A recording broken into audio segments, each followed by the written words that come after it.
Gente, vamos dar início agora à palestra do professor Cássio Pigoso. O professor Cássio Pigoso é físico, é da casa, da UFMA, vice-diretor do Instituto de Física, coordenador do 24º ENAST. E antes da palestra dele, quero lembrá-los que, terminando aqui, né, às 6h30 terá o início a Start Party. Vocês receberam já, lembrando, né, dentro do envelopinho, acho que 4 tickets que poderão ser trocados por... Haverá lá uma pracinha de alimentação com pizza, mini hambúrguer, churros, pipoca, essas coisas. Tá? Não vai ser comercializado, vai ser tudo trocado pelos tickets. Tá certo? Então é isso. Professor Cássio, seja muito bem-vindo e faça uma excelente palestra. Muito obrigado, Fernando. Eu agradeço a comissão organizadora pelo convite.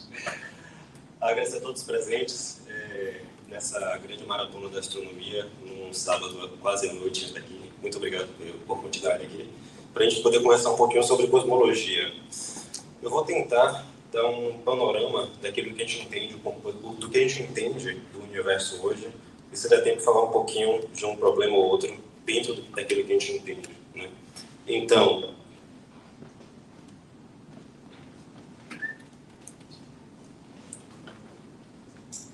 para falar disso, tem que primeiro situar um pouquinho do que é a cosmologia. Nós já tivemos, ao longo desses 2 dias, diversos temas na área da astronomia e astrofísica em diversas escalas, e acredito que hoje de manhã foi o que mais já abordou sobre cosmologia em si.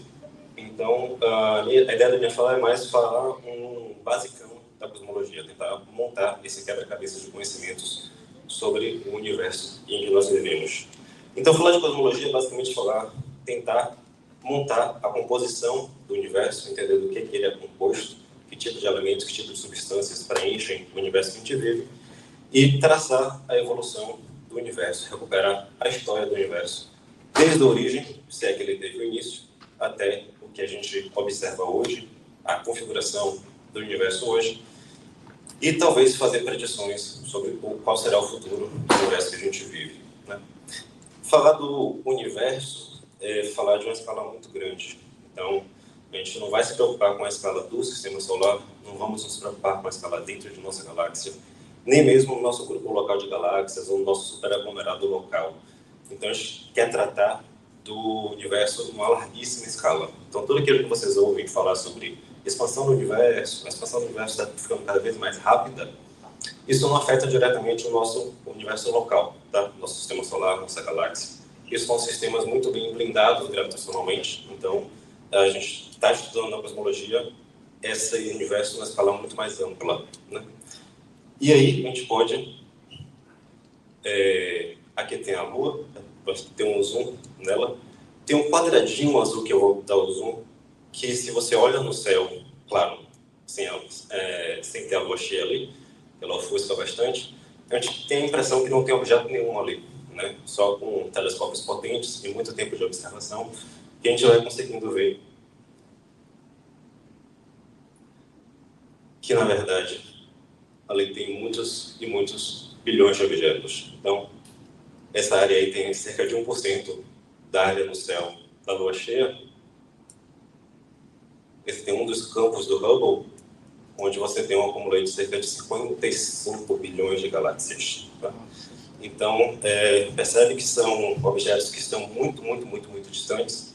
A olho nós não conseguimos enxergar, a gente precisa ter equipamentos que consigam captar essa luz e integrar por um longo tempo essa informação para poder ser compreendido como uma informação de fato. Então, a escala da cosmologia é essa escala muito mais ampla, tá? Nós estamos aqui no planeta Terra, em torno de uma estrela que é o nosso Sol. Nosso sistema solar está aqui no braço de Órion, como foi lembrado mais cedo. Nossa galáxia, a Via Láctea, é uma das muitas galáxias do nosso grupo local. E, numa escala muito mais ampla, é que a gente vai tratar de cosmologia, tá? Então, cosmologia é difícil usar unidade astronômica, pior ainda quilômetros, né? Mesmo ano-luz não é tão fácil de tratar, tem aqui 7 vezes 10 a 8 anos-luz. a unidade de medida que a gente usa de distância geralmente está associada a megaparsec. Então, já parte de uma escala de distância muito grande. E a escala cosmológica é dita como sendo uma escala a partir de 200 megaparsec. Você tem que conseguir observar objetos mais distantes do que 200 megaparsec para conseguir se livrar das interações gravitacionais locais, para você poder ter medidas daquilo que a gente entende como a dinâmica do universo, o fluxo de Hubble.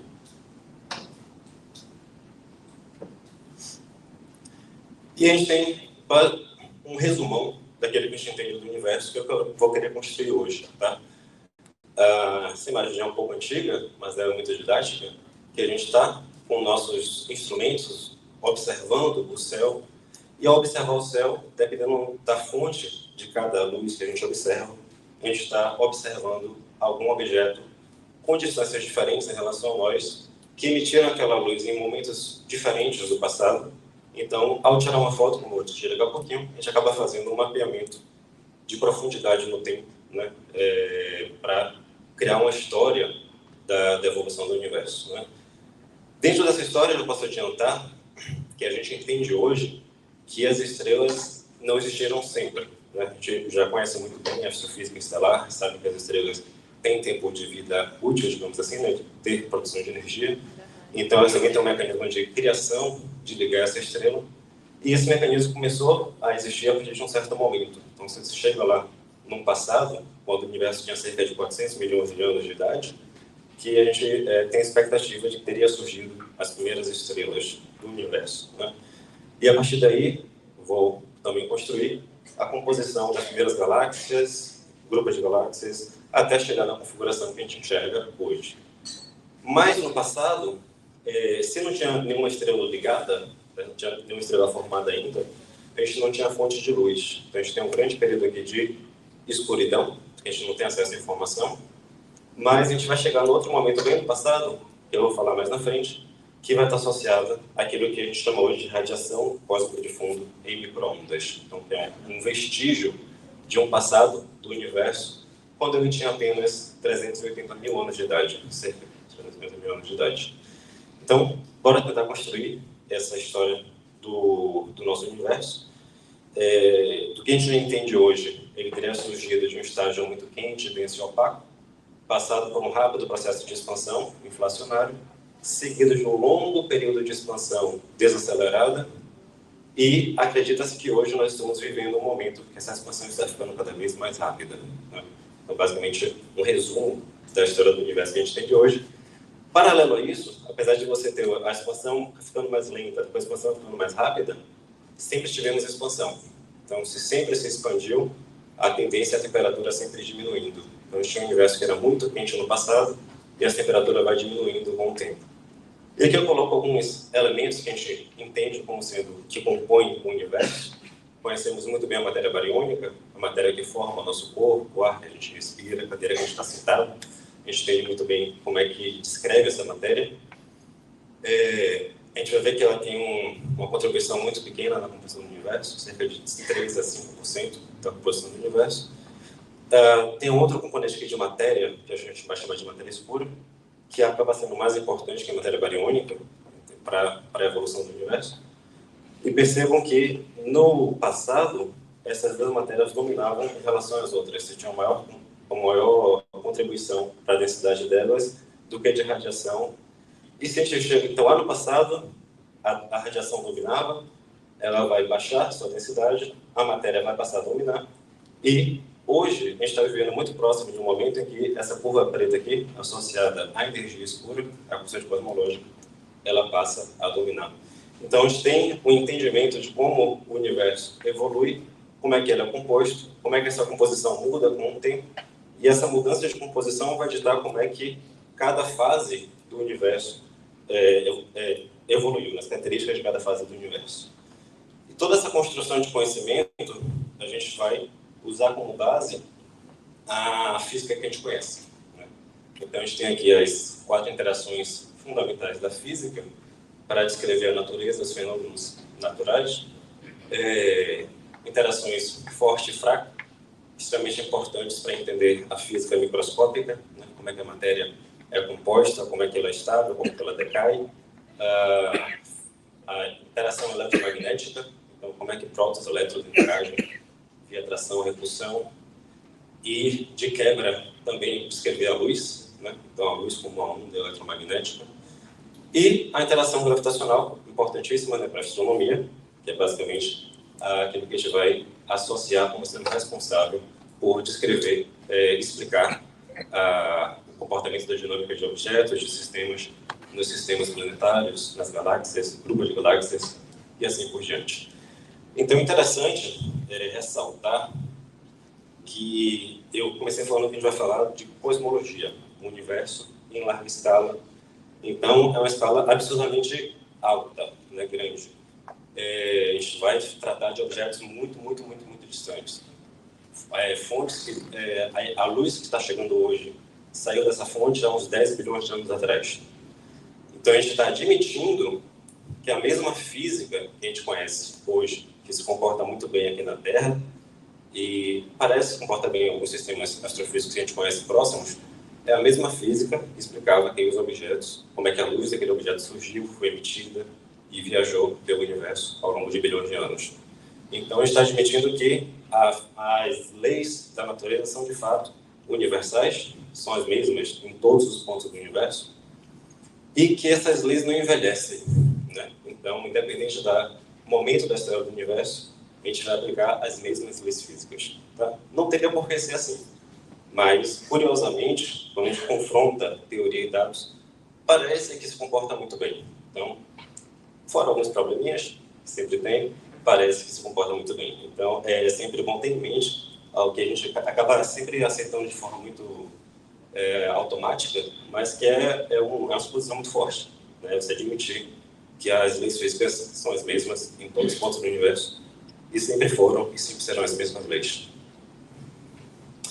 Então, para chegar na cosmologia observacional, nós tivemos um longo caminho, na humanidade, pelo menos, né? De começar com as observações a olho nu, então aqui os catálogos que nós temos de registros de alguns povos, até começar a coletar dados com telescópios, né? Então lunetas, telescópios, começar a você ter um catálogo de objetos que viriam a ser entendidos, por exemplo, como galáxias em seguida.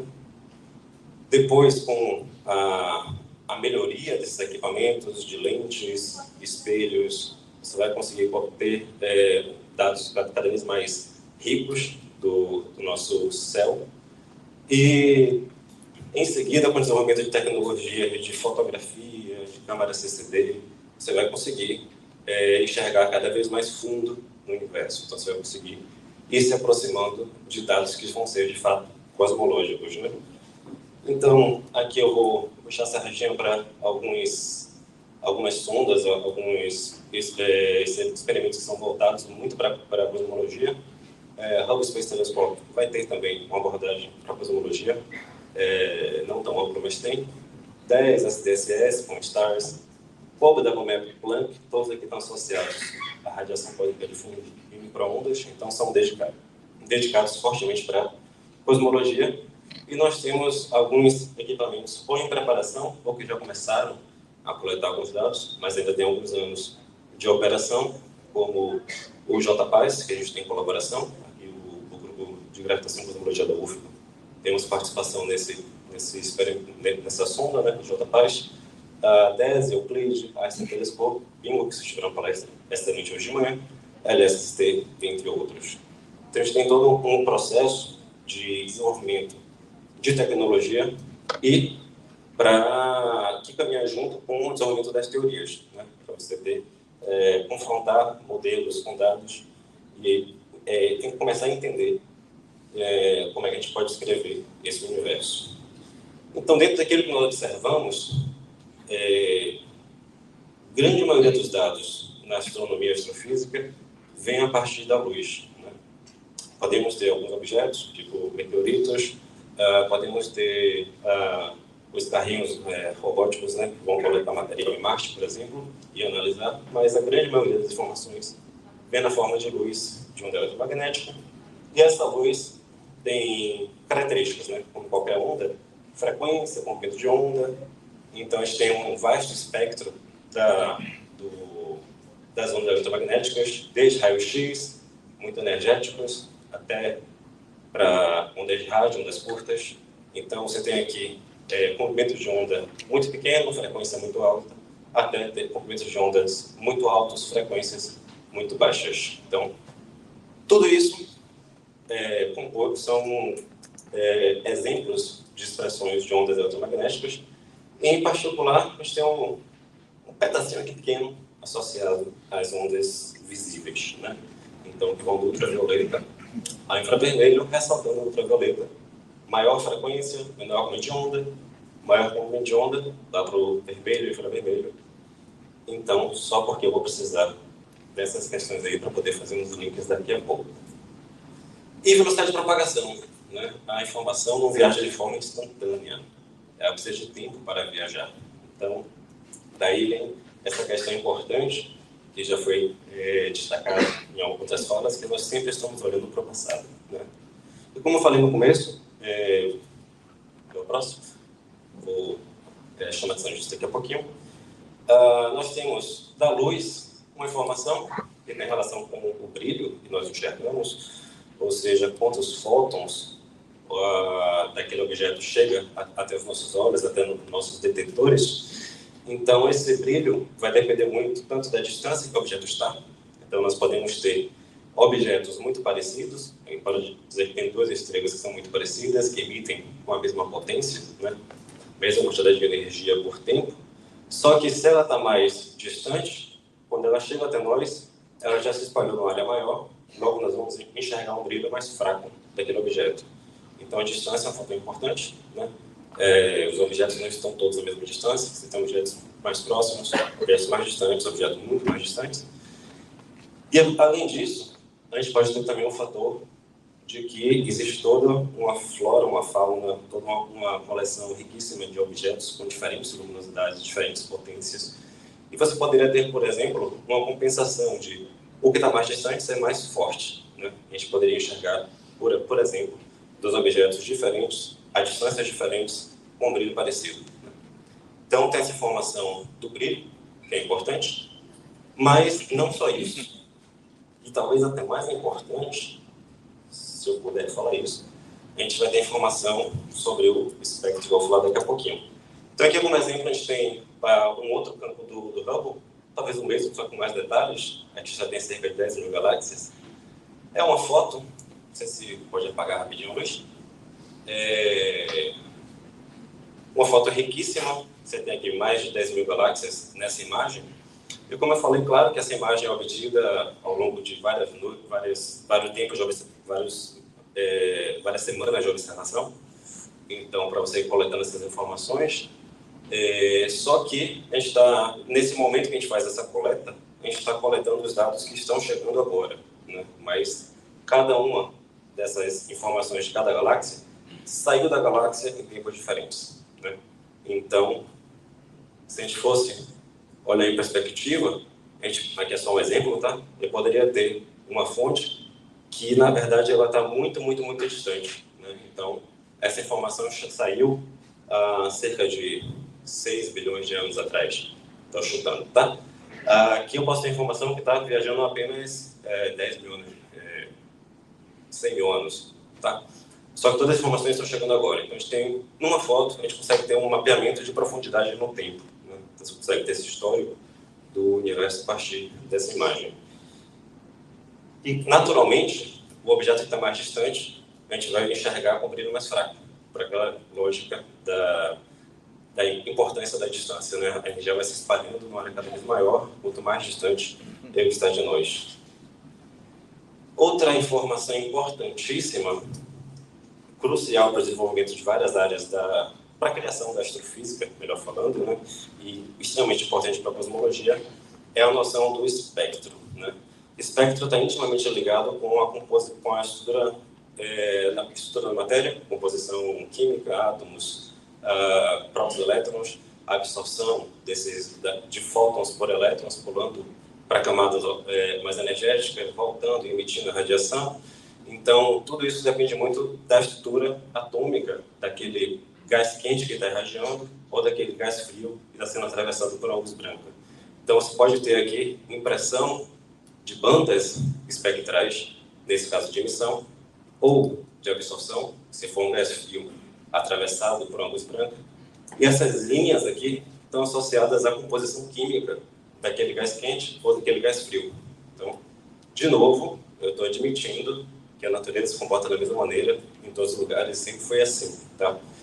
Então, eu posso olhar para o Sol, não diretamente, por favor, mas posso coletar informações de fótons do Sol e quebrar o espectro dele, ou seja, contar quantos fótons vem em cada frequência e tentar compor do que é composto a composição da atmosfera do Sol, né? Faço isso contra a estrela, faço isso contra a galáxia muito distante, admitindo que a física microscópica é a mesma, eu vou poder comparar e montar o quebra-cabeça da composição química daquela estrutura. Só que lá no começo do século XX, você vai ter observações, por exemplo, de Slipher, de algumas nebulosas espirais, começando com Andrômeda. À época, chamadas de nebulosas, aquelas manchas no céu que não eram resolvidas como estrelas. Não se sabia qual era a natureza dessas manchas, né? Se eram objetos dentro de nossa galáxia ou objetos fora de nossa galáxia.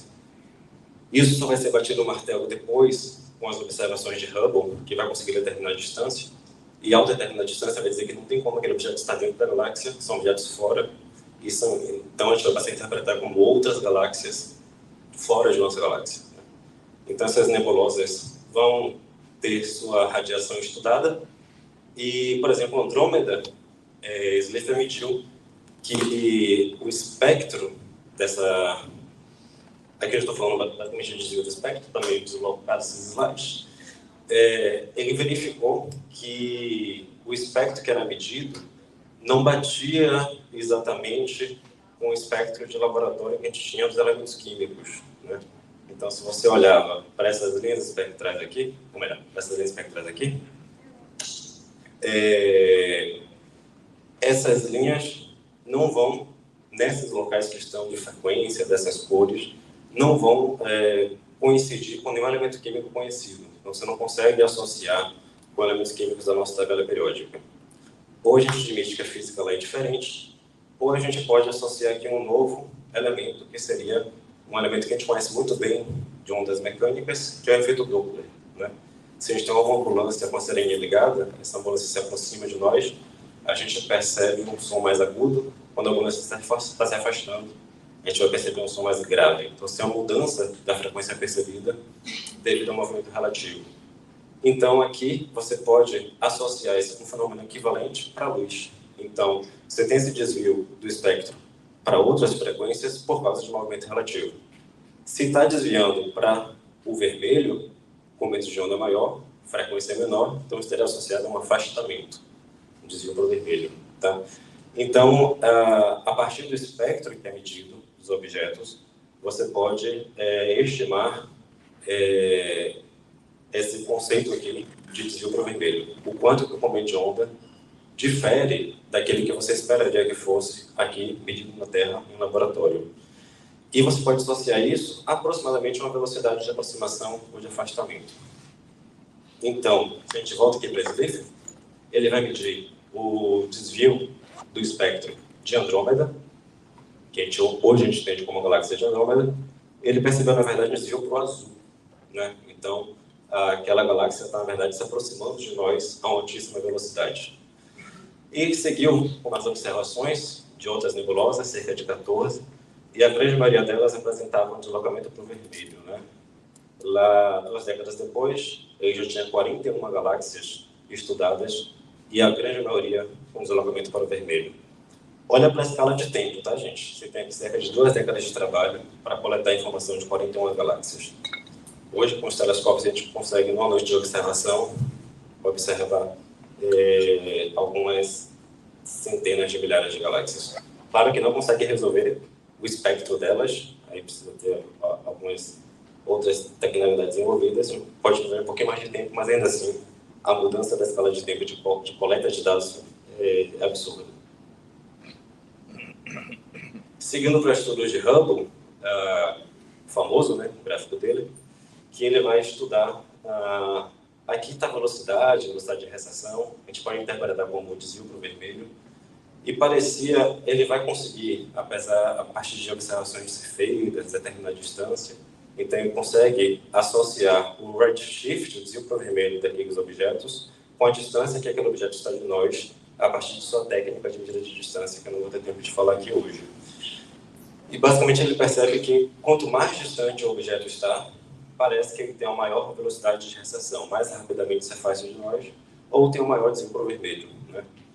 Isso, um pouquinho depois, vai ser interpretado como um indicativo de que o universo não é estático. O universo, ele tem dinâmica e esse universo está se expandindo, tá? Então você vai passar a relacionar essa informação de quanto mais distante uma galáxia está de nós, maior é a velocidade de recessão, a uma ideia de um universo dinâmico. Isso, essa lei quase que linear, nessa escala não tão grande, está associada à chamada lei de Hubble, hoje conhecida como lei de Hubble-Lemaître, também dando o reconhecimento dos trabalhos de Lemaître nessas observações. De forma independente, mas também contribuiu. Então, falar de universo em expansão, a gente vai descrever esse universo usando alguma lei física. A lei física que é adotada para o modelo padrão da cosmologia é a relatividade geral de Einstein, que vai vincular fortemente a geometria com o conteúdo energético, né? Então, diferente do que a gente tem na mecânica newtoniana, na gravitação newtoniana, a gente não fala exatamente de força, né? Interação gravitacional não é mais descrita a partir de uma força, mas a partir de uma expressão da curvatura do espaço-tempo, né? Então, a gente vai dizer basicamente que o conteúdo material que tem aqui, a massa, a matéria do corpo aqui, ela modifica a geometria do espaço. E a geometria do espaço curvada vai ditar como é que a matéria vai se mover nesse espaço. Então, você tem aí o exemplo clássico dessa curvatura. Então, você pode ter aqui a representação de uma estrela macia, muito massiva, né, curvando no espaço, e um objeto, tipo um planeta, circundando essa estrela, num movimento inercial, só que um movimento inercial num espaço-tempo curvo.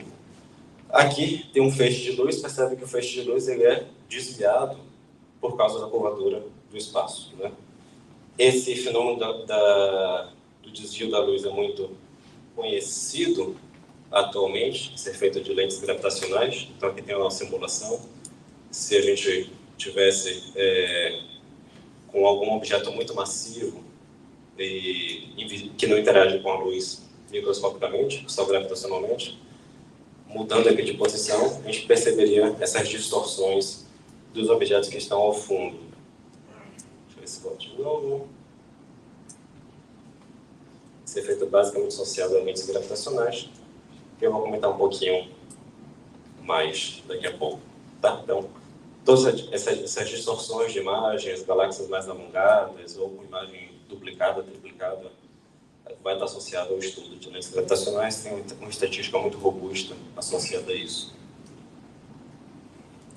E se a gente admite que o universo está em expansão e a luz está viajando no espaço em expansão, a gente vai passar a poder interpretar que, ao viajar nesse espaço que está sendo dilatado, o comprimento de onda, por sua vez, também vai sendo alargado. Tá? Então, percebam que quando eu falo de espaço na relatividade geral, eu não estou falando do ar, tá? Mas do espaço mesmo, na região onde o ar está. Então, eu estou associando ao espaço uma característica de ser uma entidade física, interage fisicamente com os objetos, que troca energia com os objetos. Então, por exemplo, se você tem esse fóton aqui, uma onda eletromagnética viajando no espaço em expansão, percebe que ele está mudando de cor com o tempo. Seu espectro está sendo desviado para o vermelho é menos energético. Então, esse fóton está perdendo energia. Essa energia está indo para onde? Para o espaço, que está se expandindo. Então, você tem essa interação do espaço com os objetos, as partículas, tá? Se a gente faz isso, a gente pode basicamente, observar uma estrela muito próxima, aqui na nossa galáxia, você tem um espectro, praticamente um espectro de repouso, tá? Pode ter um pouco de movimento local, peculiar, mas aqui como referência, se olha para uma galáxia, que é um objeto fora de nossa galáxia, logo mais distante, essa luz demora um tempo para chegar até nós, então nesse tempo que essa luz chega, o universo tem um pouquinho de tempo para se expandir, então essa luz é um pouquinho desviada para o vermelho, percebe que tem um pouquinho de deslocamento das linhas espectrais, e quanto mais afastada, quanto mais distante a galáxia que a gente está observando está de nós, mais a luz demora para chegar, mais tempo o universo tem para se expandir, maior vai ser o desvio para o vermelho. Então você tem esse link entre o desvio para o vermelho e a distância e o tempo, né? Então, essas cores é só para representar o desvio, tá? Então, mais desviado para o vermelho são os objetos mais distantes, porque a luz demora mais tempo para viajar, o universo tem mais tempo para se expandir e, naturalmente, a luz vai ser mais desviada para o vermelho. Então, se a gente volta para aquele mapeamento que eu mostrei antes, além da questão da potência, né, do fluxo que a gente está observando, o número de fótons, a gente pode medir o espectro desses objetos. E a partir do espectro, a gente pode saber o quanto que esse espectro está desviado para o vermelho, né? Então, objetos muito distantes vão estar muito desviados para o vermelho, objetos mais próximos vão apresentar um menor desvio para o vermelho. Então, assim, numa mesma foto, se você consegue fazer um mapeamento espectral de cada objeto, você consegue localizar em profundidade e em cada vez mais momentos diferentes do passado, onde é que estão as fontes dessas informações, tá? Então, isso é importantíssimo. Pode ser que esse objeto seja tão distante que essa luz nem esteja mais chegando no visível, já esteja no infravermelho, né? Então, aí, por exemplo, um dos objetivos do James Webb para a cosmologia é observar objetos lá associados às primeiras estrelas, que a luz que elas produziram já demora tanto tempo para chegar até nós, que já foi tão desviado, o redshift é tão alto, o desvio vermelho é tão alto, que já pode ter ultrapassado do vermelho para o infravermelho. Então você precisa de um instrumento dedicado para o infravermelho para coletar esses dados, e aí você poder fazer um estudo desses objetos lá do momento da formação das primeiras galáxias, das primeiras estrelas, né? Então você tem toda essa lógica de desvio para o vermelho associado ao estudo da cosmologia. E em 2022 já teve os primeiros resultados do James Webb, né? Mapeando alguns objetos. Então você tem aqui já um desvio, galáxias com desviadas 13.20 de redshift, assim por diante, então já são medidas em infravermelho. Então você está aqui com a informação de quando o universo tinha cerca de 450 milhões de anos, 320 milhões de anos. Então você tem informações cosmológicas obtidas com o James Webb. E aí, para montar esse quebra-cabeça aqui, a gente vai... Então, a gente já viu que o universo não é estático, o universo tem dinâmica, o universo está em expansão. Os objetos que emitem luz não existiram sempre, eles vão passar a existir a partir de um certo momento, vou chegar nessa história, mas se a gente volta muito mais para o passado, a gente vai pensando o universo como sendo um grande gás, se a gente vai comprimindo esse gás, voltando no passado, lembra que eu falei que o universo estava sempre em expansão. Então, se a gente volta a fita, o universo estaria em uma escala cada vez menor, no passado, cada vez menor. A gente vai tender a voltar para um momento em que tudo estava muito próximo. A escala de distância era muito pequena, a escala de energia logo vai ser muito alta, a temperatura muito alta, né? A escala de energia muito alta. O universo seria muito denso, e se ele está nesse momento que está tudo muito próximo, a escala de energia é muito alta, os fótons são muito energéticos, o fóton tem energia suficiente para arrancar elétron dos átomos. Então, a matéria não consegue ser neutra, né? Um fóton que está viajando no universo naquele momento, ele tem tanta energia, que você tem escala de bilhões de Kelvin de temperatura. Então, ele está tão energético que ele não vai permitir que a matéria seja neutra, né? Então, ele vai arrancar os elétrons dos átomos, a matéria vai ser ionizada. Em contrapartida, os fótons não conseguem viajar livremente. Eles interagem com o átomo, são reemitidos, muito rapidamente interagem com outro, são reemitidos, rapidamente interagem com outro e assim por diante. Então, o universo era opaco, o universo não era transparente. Isso quer dizer que a gente não consegue ter acesso à informação de quando o universo estava nesse estágio, né? A gente só vai conseguir ter acesso a essa informação quando o fóton conseguir passar a viajar livremente. Para isso acontecer, você tem que esperar um certo tempo para a escala de energia baixar, o universo vai se expandindo, a temperatura vai baixando, a energia dos fótons vai baixando, vai chegar um momento que o fóton não vai ter mais energia para arrancar os elétrons, então a matéria vai passar a ser neutra, e, em contrapartida, o fóton vai passar a viajar livremente, né?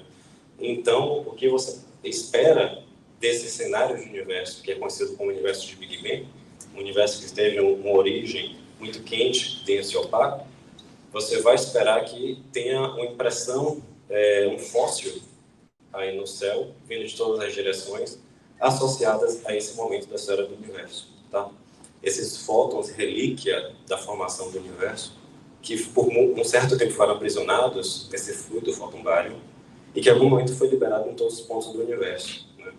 Só que claro, se a gente, claro que a gente não existia naquele momento, mas se a gente existisse, a gente estaria sendo torrado por fótons muito quentes, colidindo com a gente em algum momento. Depois de um certo tempo, a gente receberia fótons que estavam mais distantes, né, em pontos do universo mais distantes. Então, a gente vai receber essa informação um pouquinho mais fria, que demora um pouquinho mais de tempo para chegar. E hoje, a gente está recebendo esses fótons que já estão na faixa de 3 Kelvin, 2,7 Kelvin.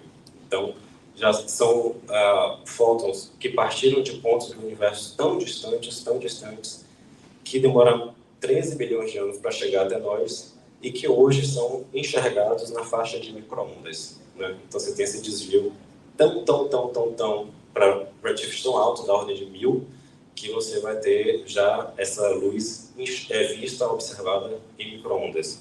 E é basicamente essa a radiação cósmica de fundo em micro-ondas, detectada pela primeira vez em 1965 por Penzias e Wilson, dois radioastrônomos, que observaram meio que por acaso, mas chegaram à sagacidade de associar aquele ruído que vinha de todos os pontos do céu, eles não conseguiam associar uma fonte, acharam que fosse a antena que estava suja, limparam e continuavam tendo aquele mesmo ruído na região de micro-ondas. Aí eles conseguiram vincular a alguns estudos que estavam sendo feitos dentro da proposta do universo do Big Bang, né? Que se o universo tivesse tido um estágio muito de denso opaco, nós esperaríamos conseguir observar essa radiação. E aí, eles vão, mais tarde, receber o Prêmio Nobel por essa observação. Nós vamos ter, após o lançamento de balões meteorológicos, sondas espaciais, como o Hubble, WMAP e Planck, para mapear esses fótons da radiação cósmica de fundo. E o interessante, lembra que eu falei que a geometria na radioatividade geral está intimamente ligada com o conteúdo energético. Então, se você mapeia os fótons da radiação cósmica de fundo, a distribuição espacial deles, tem todo um estudo associado a frequências e tudo mais, essa configuração está intimamente ligada com a geometria do espaço. Então, você pode saber se o espaço é plano, aberto, fechado, a partir de estudos da radiação cósmica de fundo, e parece que o universo é muito próximo de plano, pelas observações, e uma vez que ele é muito próximo de plano, você vai esperar uma densidade característica, densidade média do universo. Então, você pode usar essa densidade crítica como sendo uma referência da densidade média do universo basicamente plano. E aí você começa a montar o quebra-cabeça, você faz uma estimativa de matéria do universo, matéria bariônica, matéria conhecida. A média da matéria bariônica dá cerca de 3 a 5% disso. Então, você tem 95% que você não sabe o que é, né? Então, se a gente volta lá para 1933, com estudos de Zwick, observando a aglomerado de galáxias de Coma, ele vai perceber que a dinâmica daquele aglomerado de galáxias não consegue ser explicada com a distribuição de matéria luminosa, a matéria conhecida, a matéria que interage com a luz, que emite luz. As galáxias mais da borda vão ter velocidades que você não consegue dizer por que elas continuam vinculadas àquele aglomerado, tendo aquela alta velocidade, pela distribuição de velocidades. Não é possível explicar apenas com a massa que é visível, né? Com a massa que interage com a luz e que emite luz. Então, ele vai dizer que para a nossa física estar correta, para a gente conseguir descrever a dinâmica desse sistema de forma coerente, tem que ter muito mais massa ali, né? Então, ele vai admitir aqui, pela primeira vez, não somente ele que dá esse nome de matéria escura, é uma historinha mais aí, mas é um primeiro indicativo de existência de matéria escura. É uma matéria que ela não interage microscopicamente com a luz, da mesma forma que a matéria conhecida, né? A gente sabe que essa matéria conhecida, o elétron pode ser arrancado pelo fóton, né? E pode ser absorvido, pode ser reemitido. Então, a gente tem todo um estudo associado a como a luz interage com a matéria conhecida, a matéria bariônica. Com a matéria escura, até por isso recebe esse nome, que ela só interage com a luz através da gravidade, né? Então, a gente não sabe qual é a física microscópica da matéria escura, a gente não sabe qual é a partícula que compõe a matéria escura, a gente não conhece a física microscópica dessa matéria. Mas temos outros indícios, né? Temos estudos que começaram com a equipe com Vera Rubin, em 1970, observando a dinâmica de galáxias. Então, você sai de aglomerados de galáxia para galáxia. Então, a gente percebe que, a partir da matéria luminosa, você observa uma diminuição de densidade vindo para a borda. Então, você esperaria que a velocidade fosse assim, a velocidade fosse assim.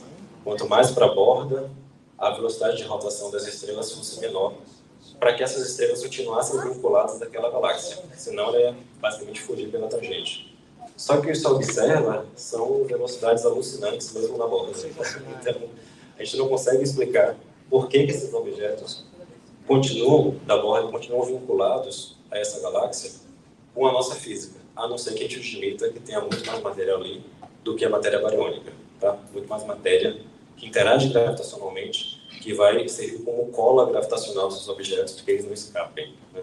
Então, você tem esses indicativos, e já tem muitos estudos de muitas galáxias espirais que vão trazer esse indicativo. Então, a matéria escura vai dar conta desse gap aqui, entre o que é esperado para a dinâmica orbital e o que é observado. Não só isso, mas eu já falei de lentes gravitacionais. Então, todo um estudo da estatística de lentes gravitacionais vão estar associados a mapeamento de matéria escura. Então, a matéria, no meio do caminho, vai curvar o espaço que está sendo atravessada pela luz que vem de uma galáxia lá do fundo. Então, dependendo dessa matéria do meio, ela pode curvar o espaço mais ou menos, e ele a gente pode receber feixes que antes a gente não receberia, né? Então, a gente vai ter essas imagens duplicadas, triplicadas, imagens distorcidas. Então, você consegue fazer um estudo de qual deve ser a massa do objeto aqui no meio para gerar o efeito de lente gravitacional que é observado. E a matéria luminosa não dá conta disso também. Você precisa ter muito mais matéria para poder gerar esse efeito de imagens múltiplas, imagens galáxias distorcidas, todo esse efeito de lente gravitacional. E muito de lente gravitacional é utilizado para fazer mapeamento de matéria escura, né? Então, você tem esse indicativo da existência de matéria escura, e também uma forma de mapear esse objeto.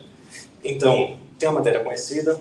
Se você admite que a matéria escura existe, ela ainda assim não dá conta de compor toda a densidade crítica, tá? Se você somar matéria bariônica 5%, matéria escura 25%, 27%, isso vai dar um total de cerca de 30%. Então, a gente já tem muita ignorância sobre matéria escura, mas a gente tem uma maior ignorância, maior ainda dos 70% que faltam, né? E aí a gente volta para a década de 1990, em observações de supernovas do tipo A. As supernovas, vocês já viram, muitos sabem naturalmente, que são estágios finais de estrelas muito massivas, não é o caso do nosso Sol. Em particular, as do tipo 1A um modelo de sistema físico para esse tipo de explosão seria um sistema binário, com uma anã branca e por exemplo, uma gigante vermelha companheira. A anã branca, ela não produziria mais energia, né? Um estágio já final de estrela, só emitindo luz que a estrela gerou ao longo de toda a vida. Mas é interessante que ela tem uma massa limite de estabilidade, uma massa limite associada à massa de Chandrasekhar.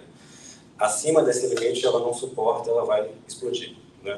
Então, nosso Sol, por exemplo, deve acabar como uma anã branca. Mas se essa anã branca tem uma fonte da qual ela suga a matéria, ela pode chegar num estágio em que ela fica instável e entra em colapso. Tá? Esse é basicamente o sistema físico associado às supernovas de tipo A. Isso vai dar uma curva de luz muito característica, isso vai dar um espectro muito característico que vai ajudar a classificar a supernova. Então, é um brilho muito intenso a ponto de ser interessante para a cosmologia. Então, você consegue observar esse evento muito distante e fazer um mapeamento interessante para a cosmologia. Você tem um brilho basicamente associado a um brilhozinho aqui, equivalente à galáxia toda. É um brilho, tem uma curva de luz típica, como eu falei, né? Ela cresce rapidamente, vai esmaecendo, tem um espectro muito bem estudado e tem um sistema físico muito padronizado. Então, ela vai poder ser utilizada como uma vela padrão, um mecanismo de medida de distância. E, feito isso, lá em 1997, 98, chegou-se à conclusão que aqueles eventos pareciam estar mais distantes do que a gente imaginava. Se a gente partisse da ideia de um universo só com matéria que se atrai, mesmo matéria escura, tá? Matéria bariônica, matéria escura apenas, esse modelo de universo não dá conta de explicar os dados de supernovas. Então, só você acrescentando um novo fluido que vai, na verdade, contribuir com uma aceleração para a dinâmica do universo, que vai conseguir ajustar bem os dados de supernovas do tipo A. Então, um universo sem aceleração não vai dar conta de reproduzir esses dados naquele redshift, naquele triplo vermelho e naquele brilho. Tá? Então, você tem que admitir um universo com aceleração para poder dar conta desses dados.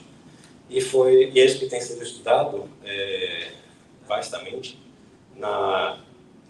Quando saíram os primeiros resultados, você tinha cerca de 40, 45 supernovas. A gente trabalha com pacotes com mais de 1.000 supernovas, quase 2.000 supernovas. Então, a gente tem esses dados aqui, eles caem numa região que a gente tem aceleração atual no universo. O universo sem aceleração não consegue reproduzir esses dados. E, em contrapartida, quem seria responsável por essa aceleração atual do universo seriam aqueles 70% de coisa que a gente não sabe o que é, né? Que não tem, diferente da matéria escura, não atrai, mas sim repele. Então, ela vai dar um efeito de repulsão. E que hoje passou a ser importante. Então, somos essa região.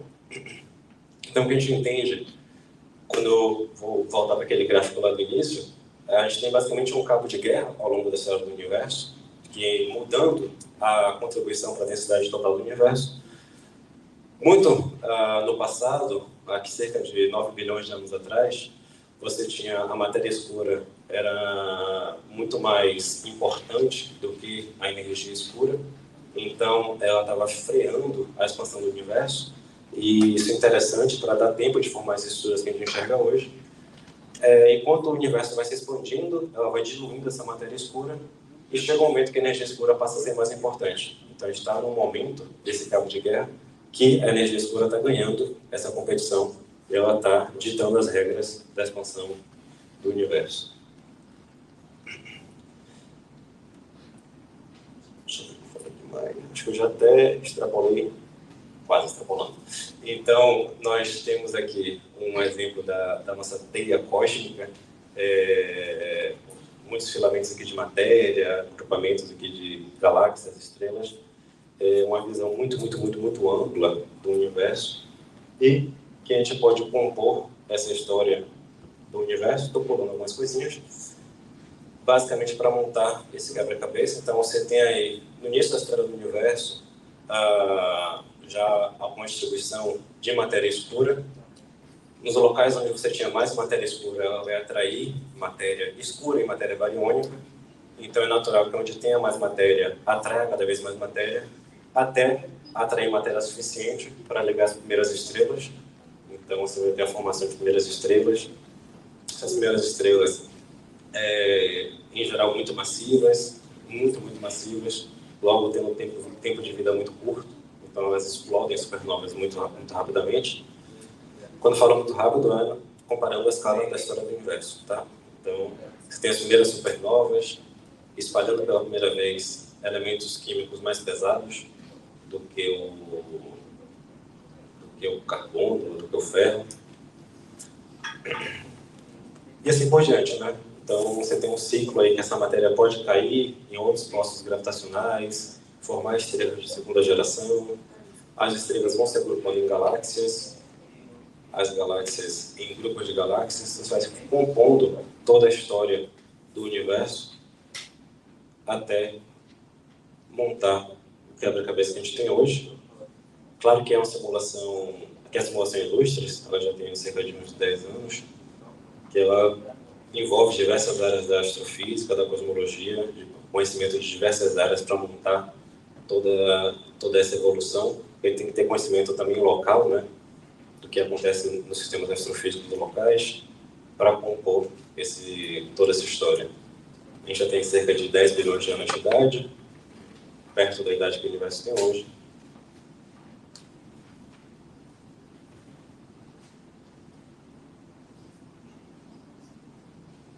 E para a gente entender toda essa formação e chegar no universo que a gente tem hoje, a gente não consegue explicar, primeiro, se não tiver toda aquela estrutura de matéria escura no passado, que vão ser as sementes para formar as primeiras estrelas, e os dados atuais indicam que quem está predominando agora é a energia escura, né? Então, a gente tem a composição atual, já mostrei no gráfico que essa composição muda com o tempo. Atualmente, a radiação contribui muito pouco para a composição do universo. A matéria conhecida, cerca de 4%, 5%, 3%. Matéria escura, 26%, 20 e poucos por cento. E a energia escura ganha aqui com a grande contribuição atual. Essa evolução muda com o tempo, né? Então, a gente tem um universo com estágio muito quente, denso, opaco, no modelo de Hot Big Bang, segue por uma fração muito curta de tempo, com uma expansão inflacionária, e vai jogar a escala para valores muito altos muito rapidamente, seguido por uma expansão desacelerada, um longo período de expansão desacelerada, até chegar hoje, que expandiu tanto, que a energia escura passa a dominar, e hoje ela está acelerando a expansão do universo. Então você tem toda essa história aqui, de antes a radiação dominar, por algumas centenas de anos, milhares, poucos milhares. Chega um momento aqui que, aqui o gráfico é curto, porque a escala é logarítmica, mas nessa região aqui tem cerca de 10 bilhões de anos de idade, tá? Da história do universo. Daqui para cá, quase 10 bilhões de anos se passam. Então tem um longo período que a matéria domina a expansão. E ela vai diluindo, até que a energia escura, que era no passado irrelevante, passa a ser importante hoje. A matéria está tão diluída, tão diluída, o universo já se expandiu tanto, que aquela coisa que tinha uma densidade muito baixa passa a ser importante e parece que está dominando a expansão do universo hoje, que no modelo padrão, quem faz o papel de energia escura é chamado de constante cosmológica. Só um zoom. E é basicamente essa composição que a gente tem para o modelo padrão atual. Ele tem problemas, né? A medida do parâmetro de Hubble, que é a medida da taxa de expansão do universo, apresenta tensão atualmente. Se você tem medidas praticamente diretas, que não dependem de modelo cosmológico, então basicamente com cefeiras, supernovas próximas, você tem valores mais altos do parâmetro de Hubble, cerca de 74 km por segundo por megaparsec. Se você usa dados que dependem de modelo, tipo os dados do Planck, dados de radiação cósmica de fundo, você vai medir valor mais baixo desse parâmetro, cerca de 68 km por segundo por megaparsec, e percebe que a barra de erro não chega nem perto uma da outra. Então, tem uma grande tensão na estimativa desse parâmetro. Então, é algo que já está em discussão há alguns anos, que seria um problema atual, que se discute se não é problema nas observações de desenvolvimento de forma de microondas, se não seria problema na metodologia adotada para medir essas distâncias de supernovas, se não é problema no modelo cosmológico, não é problema na física, então tem algumas discussões aí envolvidas, tá? Então, você tem muitas questões em aberto, né, de possíveis modelos alternativos, se há alguma interação entre matéria e energia escura. São duas coisas que a gente tem total ignorância, ou não total, mas muita ignorância. Então, vai que microscopicamente eles tenham algum tipo de interação. Se a gravidade não é exatamente descrita pela relatividade geral, mas por alguma gravidade modificada, a influência de dimensões extras, então você tem possíveis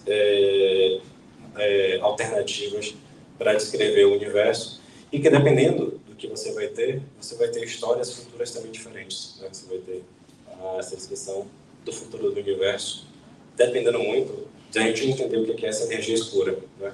Já que ela está ditando como é que a universo evolui hoje. Conhecer o seu comportamento é muito importante para a gente poder saber qual seria o futuro do nosso universo. Muitas sondas, muitas equipes, muitos experimentos envolvidos em diversas áreas da cosmologia, em diversas faixas do espectro eletromagnético, envolvendo pesquisadores de diversos países. E é basicamente isso que eu queria falar para vocês, para dar esse apanhado geral do que a gente entende do universo hoje. Muito obrigado.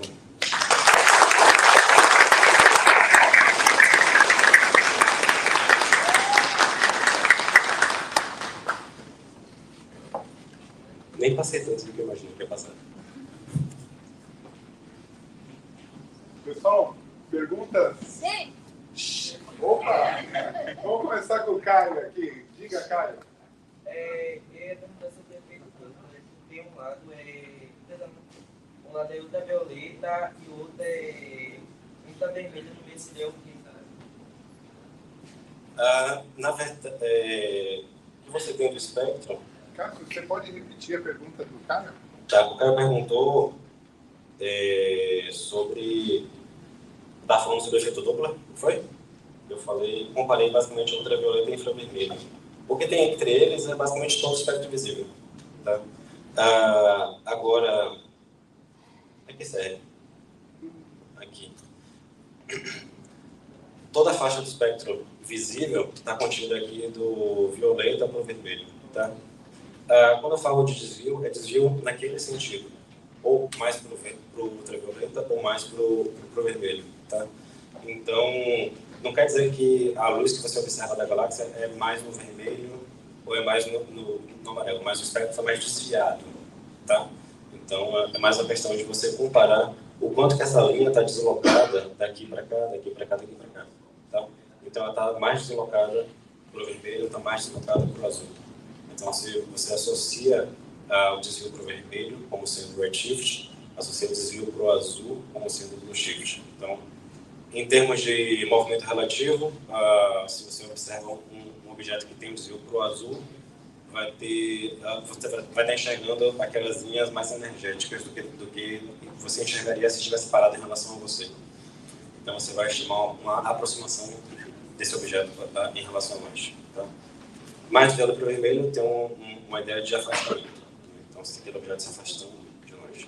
Tá? Mas a luz desse objeto pode cair em qualquer faixa do espectro visível. Tá?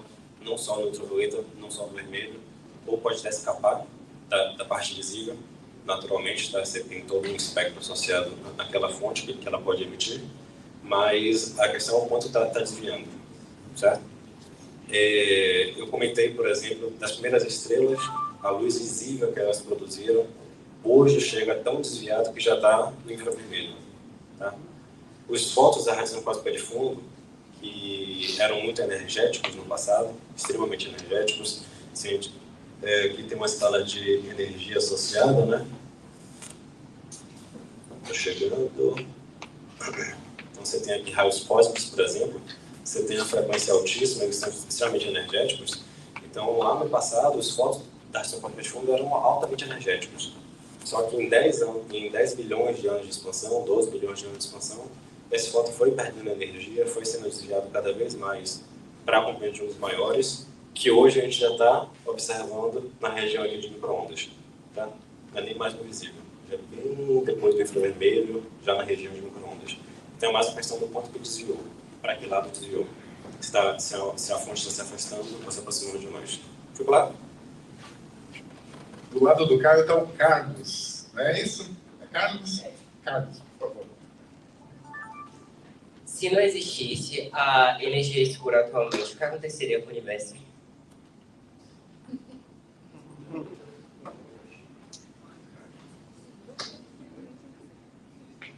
Então, pergunta difícil, né? O que existiria? Na verdade, por algumas décadas, desde que começou-se a descrever o universo, a partir das equações de Einstein, que obteve essas equações de Friedman para descrever a dinâmica do universo, isso bate lá na década de 1920, por aí, posso dar um pouquinho, uma década mais próximo disso, não se tinha mínima noção de alguma coisa que produzisse alguma repulsão. Então, basicamente, o que se conhecia era a matéria que se atraía. Então, a gente esperaria um universo que estava em expansão, porque os dados indicavam que estava em expansão, o universo aparentemente está em expansão, mas o que se esperava é que ele tivesse uma expansão cada vez mais lenta e essa taxa fosse continuamente diminuindo. Né? Por quê? Por só tem matéria atrativa. Só tem matéria que se atrai gravitacionalmente. Não tem nenhuma fonte de repulsão, não teria nenhum agente que provocaria essa repulsão. Tá? Então, o que aconteceria basicamente era, dependendo de propriedades de geometria do universo, de conteúdo de matéria a que se atrai, ele tenderia ou a se expandir até parar e talvez colapsar, né? Voltar a contrair. Aí você tem modelos de universo cíclico, né? Que o universo poderia ter surgido, se expandido até chegar no limite, né? Que essa expansão parava e depois, por estar se atraindo, volta a colapsar. E a gente estaria em não sei qual versão do nosso universo, né? Coisa meio Matrix. Mas não é de geração, desculpa. Entreguei minha idade agora. Mas você tinha basicamente essas possibilidades de universo, né? Então, ele poderia não ter matéria suficiente para frear totalmente a expansão. Então, ele ia se expandindo cada vez mais lentamente, mas por um tempo infinito. Então, seriam essas possibilidades na ausência de energia escura. Tá? Tendo energia escura, a gente não sabe muito o que vai acontecer, porque a gente não sabe o que é energia escura. Tá? Eu tenho uma dúvida. Não sei. Pode? Então, eu podia dar um exemplo também sobre a atração, no caso, o grande atrator, que é uma concentração em massa de matéria escura. É um exemplo local. Né? Então, você vai explicar a dinâmica local das galáxias próximas desse superaglomerado de Laniakea, mas você não consegue ter informação cosmológica. Daí, né? Mas, de fato, tem influência não só de matéria escura, mas de matéria ordinária também. Né? Toda a matéria contribui para a atração. Então, é um sistema que está muito blindado gravitacionalmente e você não consegue extrair informação cosmológica dessa escala, mas naturalmente vai ter essa influência de atração gravitacional. Temos algumas pessoas lá atrás. Tem uma moça ali, já está com o microfone. Em relação a esse mistério todo que a gente tem sobre a matéria escura, eu queria saber qual a definição mais aceita da física hoje para explicar esse fenômeno, né, da matéria escura. Eita, Rodrigo me ajuda. Na verdade, definições falam de partícula microscópica. Qual seria a explicação assim, mais aceita, assim, que a gente tem um conceito geral para poder explicar o que seja? Consenso geral. Na verdade, não se tem algo muito fechado sobre isso. A gente tem, como eu estava falando, esses indicativos em escalas diferentes, né, de dinâmica de galáxia, rotação de galáxia, dinâmica de aglomerados de galáxias, que você não consegue explicar se você não admitir que tem mais matéria usando nossa física conhecida. Você vai ter os efeitos de lentes gravitacionais, que você só consegue explicar aquilo que é observado, aquela estatística, se você admite essa massa extra. Você só consegue recuperar a evolução, todo o quebra-cabeça da história do universo, se você admite que existe matéria escura, mas o que é de fato a gente não sabe ainda, né? Tem tentativas, tem alguns estudos, aí vai mais para a área de física de partículas, né, e modelos alternativos, teorias alternativas de física de partículas, que não é muito minha área, mas que tenta encontrar qual seria a partícula associada à matéria escura. Então isso está muito em estudo ainda. Pode ser que a gente não observou nada ainda por não ter experimentos na faixa de energia necessária. Tem alguns experimentos que podem detectar no LHC, não diretamente, mas por falta de informação em algumas regiões. Então tem tentativas de estudar o que seria microscopicamente essa matéria, mas a gente ainda não sabe o que é.